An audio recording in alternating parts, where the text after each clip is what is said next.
Forgiving, right? Yeah, Yeah. 'tis the season for getting worried that I don't have everything ready in time. It's a 16 it's a days. stressful, wonderful time. Breathe in. Yeah.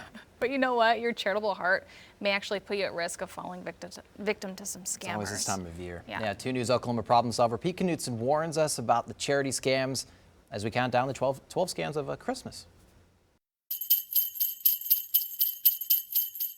Authorities are warning that scammers are soliciting donations for individuals and groups affected by the pandemic.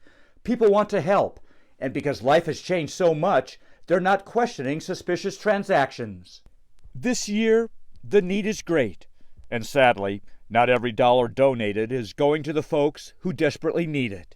That concerns Sophie from Tulsa, who called us to say, "I gave a $100 donation to a group I hadn't heard of before, but a gentleman called saying they were helping families during the holidays who were still suffering financially because of COVID. I used my debit card, but when I looked at the transaction in my account, I knew it was a fraud." Sophie's certainly not alone.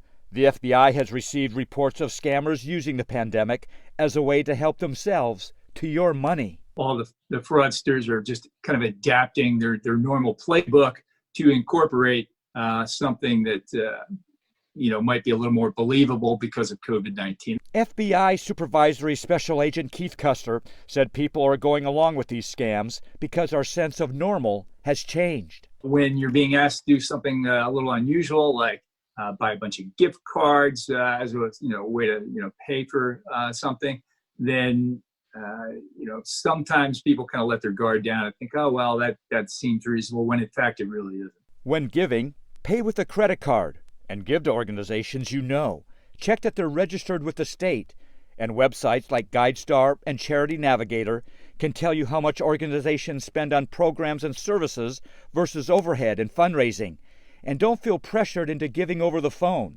The caller could be an imposter or masking who they're working for. We've seen people incorporating political action committees or PACs. They were soliciting donations on behalf of the volunteer fire department. Back to Sophie, she says, "I'm a widow and have some extra money and like to help people. I'm just upset I ended up giving money to fraudsters." Besides a giving spirit like Sophie's, there's another incentive to give. The IRS is once again offering a special tax deduction for those who claim the standard deduction.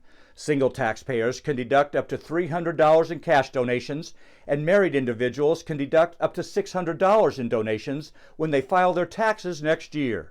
But it's only for qualifying tax-exempt organizations. The IRS has an easy lookup tool on their website, irs.gov. Pete Knutson, 2 News Oklahoma, Problem Solvers.